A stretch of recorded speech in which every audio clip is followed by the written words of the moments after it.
बिस्मिल्लाहिर्रहमानिर्रहीम। अस्सलाम वालेकुम। कैसे हैं आप सब? तो आज मैं बनाने जा रही हूँ एगलेस चॉकलेट केक, जो कि बहुत इजी रेसिपी है और इसे मैं बगैर अवन के बनाऊँगी। आप देख सकते हैं कि कितना मॉइस्ट और कितना सॉफ्ट बना है। तो चलिए इस रेसिपी को हम स्टार्ट करते हैं। सबसे पहले मैंने यहाँ 1 कप मैदा लिया है। यहाँ कोको पाउडर मैं यूज़ कर रही हूँ 1/4 कप और baking powder 1 teaspoon. Half tea spoon baking soda का भी मैंने यहाँ ऐड किया है। इन चारों चीज़ों को आप छान लें। छानने वाले स्टेप को कभी भी मिस ना करें, क्योंकि ये बड़ा ज़रूरी होता है।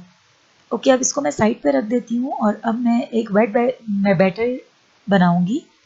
मीन्स 4 टेबलस्पून ऑयल मैंने लिया है, जिसमें मैं 2 टेबलस्पून कोको पाउडर के डालूंगी। 2 टेबलस्पून क्रश्ड चॉकलेट डाल रही हूँ मैं, ताकि और चॉकलेटी फ्लेवर इसका आए। कोई सी भी चॉकलेट आप यूज़ कर सकते हैं। उसके बाद अब मैं ऐड करूँगी यहाँ पर 1 टीस्पून या 1 टेबलस्पून, जो आपकी चॉइस हो। उस पर इंस्टेंट कॉफ़ी यूज़ कर लीजिए। मैं 1 टेबलस्पून यूज़ कर रही हूँ। और अब यहाँ आधा कप गरम गरम पानी मैंने इसके ऊपर डालना है। देखिए, हॉट वाटर आप डालेंगे और इसे आप मिक्स कर लीजिए। ये केक बहुत ही ईजी है। आप देखें, एक तरफ आपने ड्राई इंग्रेडिएंट्स को आपने छान लिया, एक तरफ आपने वेट बनाया, और बस कुछ भी नहीं करना है। अब इसको मिक्स करके मैं इसके साथ बैटर के अंदर डालती जाऊंगी और इसमें मिक्स करती जाऊंगी। छानने वाले स्टेप से हमेशा हमारे मैदे में एयर आ जाती है, जिसकी वजह से केक बहुत लाइट वेट बनता है और बहुत अच्छा बनता है। अब मैं एक विस्क की मदद से आहिस्ता आहिस्ता इस वेट बैटर को ड्राई में मिक्स करती जाऊंगी, बिल्कुल इस तरह से। और नेक्स्ट स्टेप में मैंने अभी तक चीनी ऐड नहीं की, यानी मैंने शुगर ऐड नहीं की। तो आप पहले इस स्टेप में आप दही डालेंगे, पानी निकला हुआ दही। पानी बहुत ज़्यादा नहीं होना चाहिए दही में। यहाँ पर मैं डाल रही हूँ तकरीबन आधा कप दही। आधा कप दही ऐड करने के बाद इसे फिर से मैं थोड़ा सा विस्क करूँगी ऐसे लाइटली। और एक साथ चीनी और दही नहीं ऐड करना है, पहले हल्का सा मिक्स करेंगे। देखिए, अब थोड़ा सा इसका मुझे लगा कि पतला हो गया बैटर, तो अब मैंने यहाँ पर कैस्टर शुगर घर में जो पीसी थी चीनी, 1 कप वो ऐड कर दी। और अब मैं इसे मिक्स कर लूँगी, ताकि एक पतला सा बैटर, देखें ये इस तरह से हो जाना चाहिए आपका बैटर।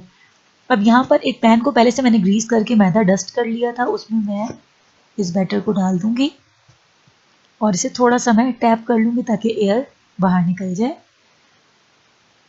तो चलिए इसको अब हम बेक करने के लिए रखते हैं। मैंने एक पतीले को 10 मिनट पहले प्री हीट होने के लिए रख दिया था। पतीले में मैंने वायर रैक रखी हुई है। मैंने कोई नमक और कुछ नहीं बिछाया। वैसे अगर नमक भी बिछा लें तो उससे भी बहुत इवनली कुक हो जाता है। इस पे मैंने रख दिया है और अब मैं इसे 40 मिनट्स बाद चेक करूँगी। और फ्लेम मैंने इस वक्त रखा हुआ है मीडियम। शुरू में मैंने 10 मिनट हाई रखना है और उसके बाद मैं मीडियम फ्लेम इस पे कर दूँगी। और 45 मिनट्स बाद इसको अब मैं चेक करूँगी आपके सामने कि कैसा बनता है ये। चलिए मिलते हैं 45 मिनट्स बाद। जब तक हम फ्रॉस्टिंग बना लेते हैं। फ्रॉस्टिंग बनाने के लिए मैंने कोई क्रीम यूज़ नहीं की। आधा कप चीनी लिया मैंने एक पैन में।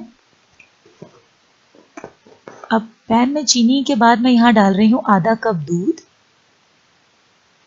और इन दोनों को मैं अब आहिस्ता आंच पे पकाना शुरू करूँगी। और साथ जब ये चीनी घुल जाए दूध के अंदर, तो उस टाइम पे मैं यहाँ पर ऐड कर दूँगी 2 teaspoon, no teaspoon, actually tablespoon मैदा। और फ़ौरन मैं इसको कंटिन्यूसली स्टर करती जाऊँगी इस तरीके से, ताकि गुठलियाँ ना बने। और इस मिक्सचर को आपने इतना पकाना है कि ये गाढ़ा हो जाए। और इसी से हम इंशाल्लाह ताला फ्रॉस्टिंग तैयार करेंगे। कि अगर आपके पास क्रीम ना हो या कुछ इस तरह का हो, तो आप ये फ्रॉस्टिंग बनाए हैं। ये बहुत मज़ेदार भी बनती है और बहुत लास्ट करती है। ये देखिए, अब थिक होना शुरू हो गई है। तो मैं इसको थोड़ा सा और देखूंगी ये कितना थिक मुझे चाहिए। इतना थिक होना चाहिए, एक गाढ़े हलवे की तरह।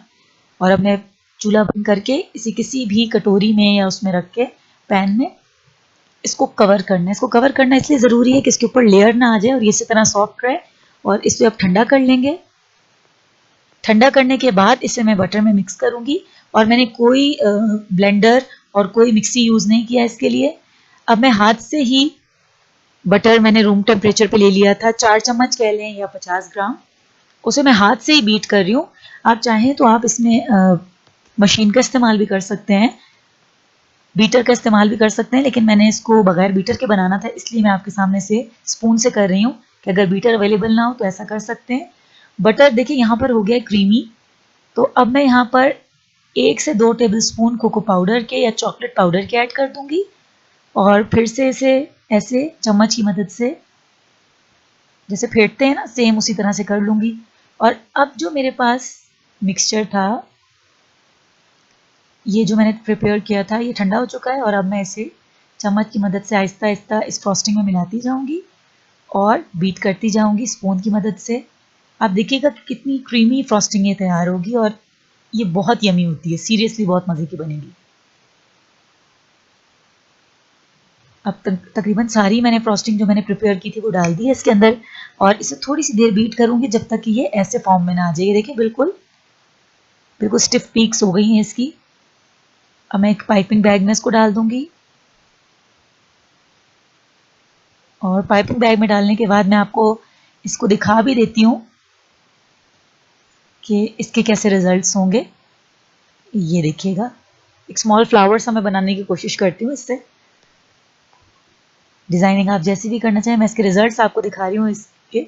और इसका फ्लेवर भी बहुत मज़े का, जैसे बटर क्रीम जैसा फ्लेवर होगा इसका और ये हेल्दी भी है। ये देखें कितने अच्छे फ्लावर्स बन रहे हैं और स्टे देखें इसका कितना अच्छा है ये। चलिए अब इसको हम केक पे अप्लाई करेंगे। अब केक को मैं चेक कर रही हूँ, आफ्टर 45 टू 50 मिनट्स लगे हैं मुझे इसमें।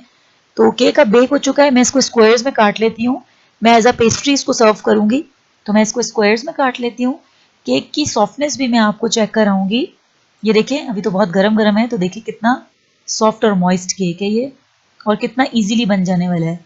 तो अब मैं एक स्लाइस पे इसके फ्रॉस्टिंग कर लेती हूँ।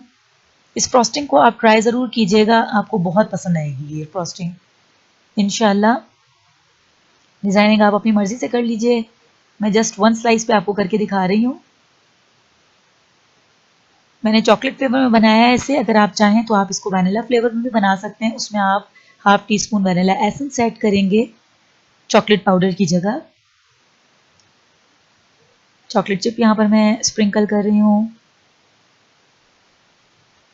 आप चाहें तो कोई फ्रेश फ्रूट भी आप लगा सकते हैं। और ये देखिए मज़ेदार सा केक बिल्कुल रेडी है। चलिए इसे अब टेस्ट कर लेते हैं। वेरी यमी, बहुत मज़ेदार बना है ये। इसे ट्राई ज़रूर कीजिएगा और अपना फीडबैक मुझे ज़रूर दीजिएगा। Thank you so much for watching. अल्लाह हाफिज़।